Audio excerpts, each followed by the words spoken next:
Good morning. Early morning. It's like only 4 in the morning. Excuse me. And I do get up at 4 in the morning, even though I got to be at work by 9, especially on school days because of my children. So I usually get an early start, get up at 4, get my workout in. And excuse my raspy voice. I promise you something is going around in the office. There's so many people coughing. I need to get back to wearing a mask. I'm also doing dishes right now. um, yeah, so my voice is not where it should be, but I got to thinking about something. So, and I've been thinking about this for a while, but recently, gun violence struck my family. And mind you, my family is from Alabama. Most of my family is still in Alabama. Those who did move up north, the elders have passed on, including my own grandmother, who is the reason why we're from Alabama. So just recently, I got a call from my mother letting me know that a family member, a cousin, that was only 20 years old, was killed, shot and killed. And I'm not here to be like, oh, this person was all innocent or nothing like that. Apparently, the family understood. Not me. I didn't even know nothing about the situation, but because mind you, they're in Alabama. But the family understood that the young man was in some stuff. But I guess he tried to go straight, and unfortunately, it was too late. The person that he had issues with came back for him. That is from my understanding of the entire situation. So it's pretty much a done deal, and it's very unfortunate. We cannot bring him back. And I am starting to see, not even starting, for the past, I'm gonna say, maybe 4, 5, 6, 7 years or so, all I keep hearing about are younger people, whether they're in their 20s or even now teens, killing one another, dying, being shot and killed. It's always a shooting. It doesn't seem to be anything else. It's always shootings. Where are everybody getting these guns? I will never know. Crazy thing is, I don't think most adults have guns in my community where I'm from or whatever. I don't think most of us had guns. But these young ones, they sure know where to find them, and they sure know how to get them. And I'll never understand what is going on. I think that's a conspiracy in itself, that they are even able to get a hold of guns like this, to be able to go out and do what they're doing. It was not that long ago, y'all, that up here in the Northeast, and I told you all I'm in Ohio, so up here in the Northeast, it was foreign, okay? It was foreign to hear about young people being shot and killed. I remember specifically there was a shopping plaza, and a little girl was sitting in the car with her mother, and a shooting occurred between, I think, like 2 men in that shopping plaza area. And the little girl, unfortunately, was hit. She was struck while sitting in the car. So the 2 men on the outside running through the shopping plaza, shooting at each other. And it just so happens a stray bullet hit the little girl sitting in the car waiting on, I guess, with her mom or whatever. And it had the city outraged. I'm talking everybody came out. Adults, different activists, up here in the Northeast, everybody was out for that situation, for that tragedy, because it was unheard of to lose our children, our black children. What is considered black, right? Because we know we're not black, but for the sake of this video and for y'all understanding, I'm just going to use the term black. It was unheard of for us to lose black children in gun violence. This was not that long ago. This was maybe 10 years at best ago. So then suddenly, over time, the amount of gun violence began to increase. And not only did it increase, it just skyrocketed to the point where it's not even just localized anymore. It's everywhere. Every time I'm turning on the news or I'm hearing about some global news, what happened to my family member, it happened down in Alabama. The things I hear up here in the Northeast in Ohio, it's happening all the time. These young people are killing each other left and right. And it's like, what the hell? Y'all really ain't got nothing else to do but to go out and shoot each other. You wake up and choose violence. You gotta really be effed up in the head to feel like you wanna hold such a grudge that every day you thinking about. And I don't know if that's how this is playing out. I don't understand it, and I can't make sense of it because I'm not that person. I don't have that mindset. But I just be sitting back thinking, like, you're so young. You know, y'all are so young and y'all are killing each other like this. What are y'all going through? What are y'all thinking about? What is happening in y'all everyday lives that y'all are waking up and choosing violence? What is your influences? That's your aspiration? That's your goals? How did you get to this point? How did you get to this point where you feel like it's worth throwing your life away? It's worth taking someone else's life? What is going on? And it's not even just here in the Northeast Ohio. I've been lost my relative down in Alabama. It's damn near in every major city where my people are at. So what is happening?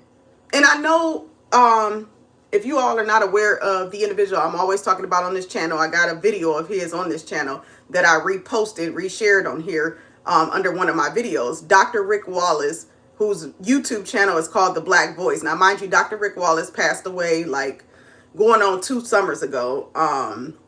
I believe July of 2024 is when Dr. Rick Wallace passed away. But Dr. Rick Wallace dedicated his life, okay, towards the middle to the end of his life, if not even sooner than that. He dedicated his life to creating a program called the Black Male Lead, where he and other black men were doing their best to get young black boys out the streets and basically guide them into manhood. His thing was that if our youth, specifically our males, did not have some sort of rite of passage in life, kind of like Jewish little boys who have their, I forget what that party, their bar mitzvah, that's like their introduction to manhood at a teenage age.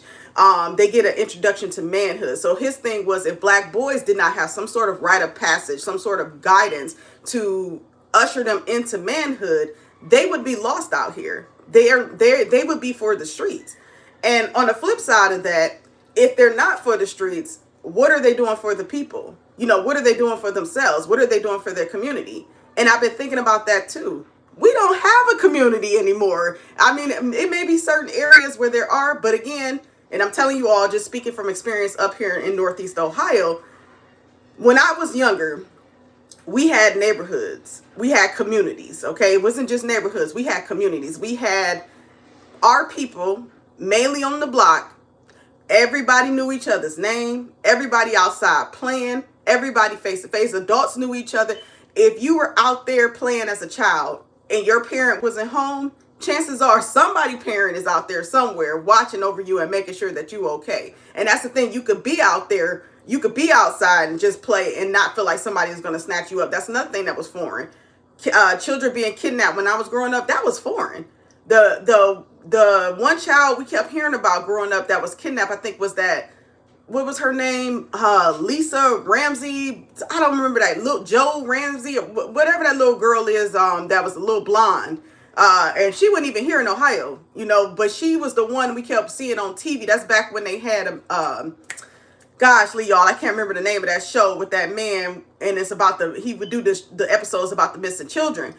But at the time, still, even with that, it seemed far away from us. It seemed out of reach up here because it wasn't happening for us in our neighborhoods. You didn't have to worry about going out here and getting kidnapped. That was far from your mind. You understood, yeah, don't be talking to strangers, okay? Like, you understood that, and you knew friendly faces and who weren't, you know, someone that you knew you need to not really, you know, talk to. Don't talk to strangers, right? Stranger danger. But at the same time, kidnapping still was in the back of your mind. You could walk to the store. You could walk to the park. You could walk to the rec center. You could go to these places, not necessarily always alone, although some of us did it. But at the same time, you wasn't worried about getting shot. You wasn't worried about getting kidnapped. You wasn't worried about somebody trying to snatch you and you know, R-word you, none of that. And nowadays, you know, I see online people be talking about oh, these children need to get out of technology and go outside and play. For some of us, we don't have neighborhoods we want to send our children out into to play. And mind you, I don't even live in necessarily a neighborhood that would be considered that riddled with crime. But I don't know these damn people. I don't know my neighbors. I don't even like my neighbors downstairs. I don't know none of these folks. These folks, everybody got their own individual agenda. Everybody is, for the most part, busy. It's like nobody got time to really get to know anybody. Nobody barely even trusts anybody. We at the point now where our people really don't trust each other.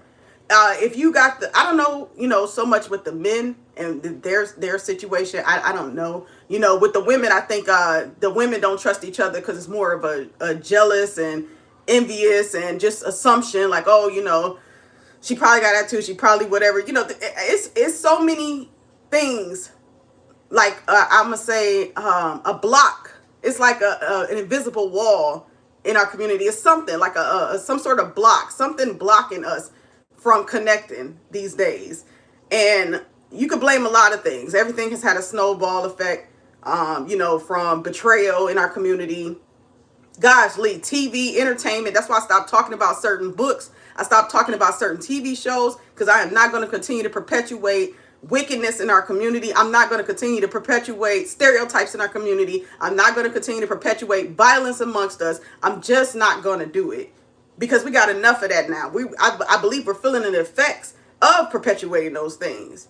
And I feel like at the least what I can do is be responsible enough to go, you know what? Enough is enough. I probably shouldn't have even been talking about that stuff to begin with. Yeah, it was entertainment. But at some point, apparently, we forgot how to separate entertainment from real life. And now, whatever the situation is, we're losing our youth. And we're losing them in a horrendous way. Like, my God, they're getting shot and killed. Why would our children be having guns in the first place? And what are we doing to stop it? And again, I do believe up here in the Northeast, it goes back to not having a community. Everybody's so busy. Everybody's working a lot. Everybody just trying to keep their head above water. Food pantries are hella full. My folks, I walk, I told you I drove for a living. I was driving. I'm in the office now. But upon driving for a living, the amount of poverty, the amount of homelessness, the amount of mental illness, the amount of people that just look like they possibly are addicted to something and they just don't seem to be able to get right. I don't care if it's addicted to gambling. I don't care if it's addicted to drugs. Folks out here are so jacked up right now. I don't even expect them people to really care too much or be able to be in a position to do anything to help the youth. I don't expect to see a community from those individuals. Like, it's really gotten to a point where I don't know how we go back from it. I don't know how we go back from it. Because so much damage, so much of a snowball and a domino effect has occurred. And in the midst of it, we lost resources. So not only do we not have a community, our community that we do reside in, when we go to the stores in our neighborhood, or when we go to different stores and places where we're patronizing and giving our money to, the money doesn't even flow back into our community. So not only do we not have a community, we don't have financial means to even do anything for our youth. And it's wild. It is wild right now. I really think that's why a lot of Black people be like trying to fight for other people's causes and try to be so wanting to be so accepted by other people, because they some of them have realized or feel like, well, hell, we don't have any resources, these folks do, so why would I make them my enemy? But the problem is, you ain't got the luxury or the time to be fighting for other people. We so messed up. We don't even got a second to be fighting for other people. Up here in the Northeast, and y'all can look this up online, Cleveland, Ohio. Look this up online. There were high schools, Black high schools, mind you, and some of these high schools are not in the best of areas. They had these children, students, leaving class to go protest and hold up signs against ICE. The immigration police, right? These are the same high schools where these children are living in impoverished areas. And these children are losing some of their peers to gun violence and some of their family members to gun violence. But yet, y'all want them to go out and protest for ICE that doesn't even directly impact them or their community. So y'all mean to tell me y'all using our children now? Y'all using our children? And I don't know what parent wasn't aware that their child was protesting against ICE during school hours. But I'm going to tell you this. There was a time, and I told you all my children has went back to school. There was a time they tried to get my daughter, I think it was during this whole Palestine and Israel situation, which I know nothing about. But I understand there's some sort of conflict or whatever that's been historically happening or whatever. So in the school that my daughter goes to, they tried to have them do and they did. They had the school do like some sort of walkout, right? I told my daughter when she came home and told me they were planning on doing it, I said, girl, if I find out you walk out that class for some stuff that ain't got nothing to do with you and that is not going to better your circumstances for possibly some people that don't even care about you and yours, you going to be in some damn trouble. You better stay your little ass in that class. And you know what she did? As far as I know, she stayed her little ass in that class. And it wasn't just her, some others that stayed, but it was many who I heard walked out. You don't have the luxury, as I would tell my daughter and my children, you don't have the luxury nor the time, my God, you don't have the resources to be fighting for other people's causes, not to mention other people who don't even look at your people as if they're worthy. These are the same people that would probably sit up here and say that your people ain't no chosen ones, that your people ain't loved by God, that your people ain't nothing worth caring about. Hell, these are probably the same people that have oppressed your people, to be honest with you. But not to mention, you just don't have the luxury or the time, because you know what? People that look like you, including you, need someone to fight for them. That's where you save your energy. And that is my advice to all of our youth.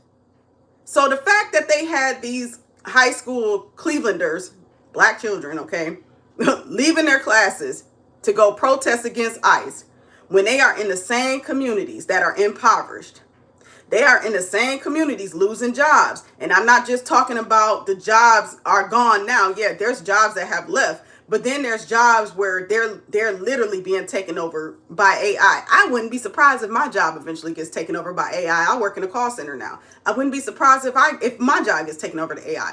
So these children about to graduate, they don't know what they about to do. I don't even think their parents probably know. If they don't get them out of Northeast Ohio, I don't think their parents even know. So basically what I'm saying is, it's so much more these children need to be focused on and fighting for. And y'all got these children leaving school and class to protest against ICE. Are you kidding me? And here we go again. Not only do they use us, and you see how we started, not we, but some of us started a movement online, because I don't sometimes be online, but some of us started a movement online where we said, no, black people stand down for this whole term of presidency, for this whole fight against this, that, and the third that they keep trying to pull us in. They, as in everybody else but us, keep trying to pull us into these different fights. For them, stand down. You see how when the adults made this clear and declared it and stood on business, they went for our youth. And they got these children leaving class to protest against ICE. That's who they really want, because our youth is our future. So mind you, getting back to what this video is even originally about, if our youth are out here killing each other right now, and our present looks like what it looks like, what kind of future do we really have for our people? And I promise you, I sit behind this desk, and even when I was driving, I sit behind that seat, and I think to myself, what am I doing? You know, other than paying bills, that's really all I'm doing. I'm really working to pay bills. I'm really working to put my money in the pockets of a landowner who's foreign, mind you, and stay way out of state. That's why I'm dealing with a management company now, trying to get out will get out that situation. Let me make that clear. We'll get out that situation, because, oh my gosh, these people will nickel and dime you. So, but as I sit behind that desk, my point is, and making this money, I know for a fact nothing I'm doing right now really benefits my people. It barely benefits my family, mind you, because stuff is so high. What am I saving? Nothing. So I'm not certain right now, how much do we really care about ourselves, about our people, and about our future, when our children are literally being sacrificed? Our youth are literally being sacrificed. I don't want to hear about the latest TV show. I don't want to hear about the latest cars. I don't want to hear about the latest brands, the latest clothes, the latest makeup. I don't want to hear about none of that. I want to hear about what we're going to do to save our youth. Hell, if we can't save ourselves, why can't we at least save our youth? And now we getting it every which way. We got the foreign folks coming here, kidnapping our children and shit. Then we got our people killing each other. How do we save our children in the midst of this? Because without them, there is no future. What life do I have if something happens to them? They're the future, not me. So that's it, y'all. That's all I got this morning. And all I was doing was washing dishes. But this be the kind of stuff that be on my mind when I wake up, you know. And like I said, especially after my cousin has lost her 20-year-old son to gun violence. Like I was like, yeah, you at least got to do a video, but it ain't even just about a video. What do you do moving forward? And because I homeschool my children, like I always think to myself, if I cannot do anything else, before my time is up here, and that's bare minimum, if I cannot, the least I can do is raise my children to be for themselves, to be for their people, and to not be a harm to their community, but a benefit to their community, to their people. At the least, that's what I can do. And at the least, I can do my best to keep them safe. And any child and youth that comes around me, do my best to keep them safe when they're in my presence. Because shit is real out here. It is real. And now it's not even just us in our own communities we got to worry about. It's all these folks we don't even know where the fuck they came from. It's like they dropped out the sky. We don't know where these folks came from. And at least that's, again, I don't know what it's like in y'all neighborhood, but up here in Northeast Ohio, I'm looking around like, who are these people? Who are these people? Where did they come from? They just popped up out of nowhere. Like, where is these people coming from? They don't look nothing like us. You know they ain't grow up in your area, but they just coming out of nowhere. And things are changing fast and rapidly, and I promise you, it's not for the better. But anyway, y'all, let me know what y'all think in the comment section. I'm going to talk to y'all soon. Peace.